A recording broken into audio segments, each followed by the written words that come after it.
G'day,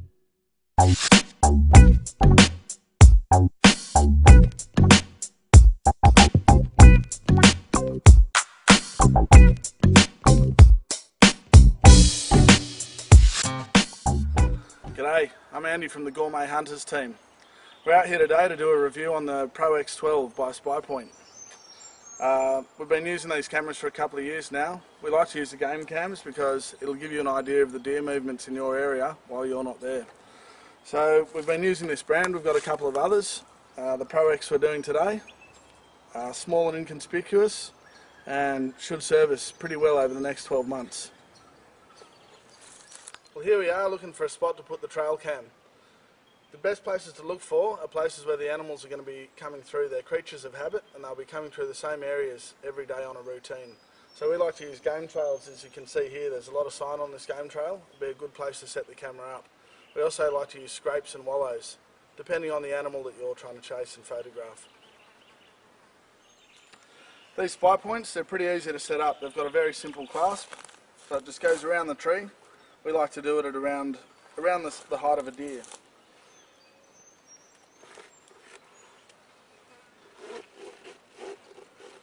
The clasp they come with is quite reliable. We've only lost one, and that was when the tree we actually put it on happened to be a rub tree for a deer. The deer actually rubbed the camera off, and yeah, we still managed to take quite a few photos with that one.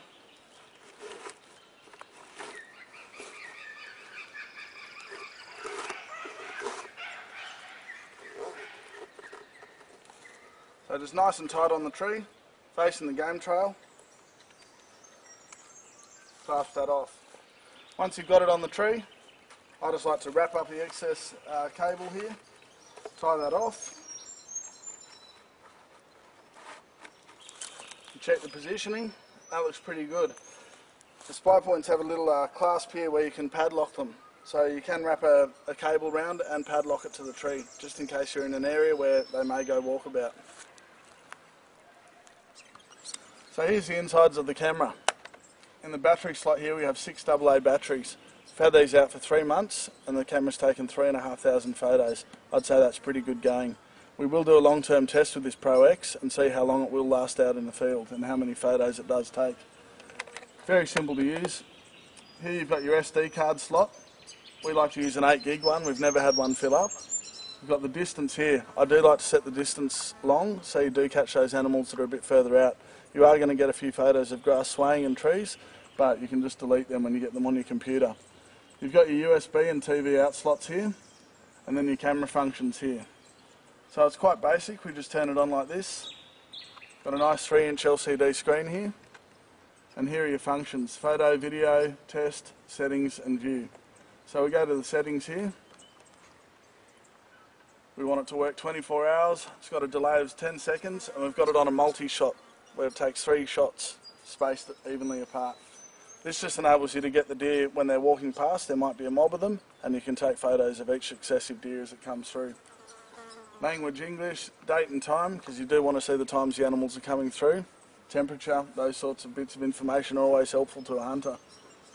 So we've set that OK. Yep. And we just go back on photo because we want the photos to, this time instead of the video. Click that and shut the camera. Now you will see the red flashing light here, and that's the test. That lets you know the camera's on, and she will be taking photos for the next couple of weeks until we come back and check her out. Another good feature with these SpyPoint cameras is the polycarbonate case, which protects the actual camera. The SpyPoint ones come in camouflage. This makes them inconspicuous from people that might want to take your camera. We've got a waterproof seal around here. Ours have been out in all sorts of adverse Australian conditions and they've never leaked. The case is built very tough. We've had deer rub them, we've had cattle lick them, and we've even had a tree fall on it, and they still didn't break. It's easily lockable. You can put your padlock here and chain and tie that to the tree. I'm just going to give you a demonstration on how waterproof these cameras are. Ours have spent months out in the rain up there on some of our blocks.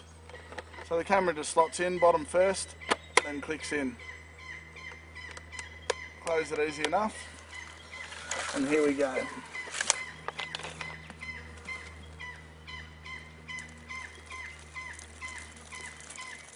You can imagine that for weeks on end, which has happened to ours.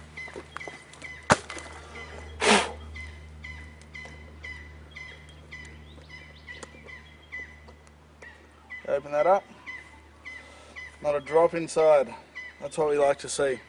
You do have the option of putting a silica sachet in there, which also just gives you an extra backup, but we have not needed one yet.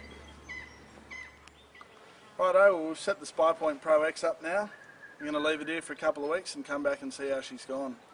If you are looking for a camera though, it's well worth a look at the SpyPoint range. They're a bloody good camera.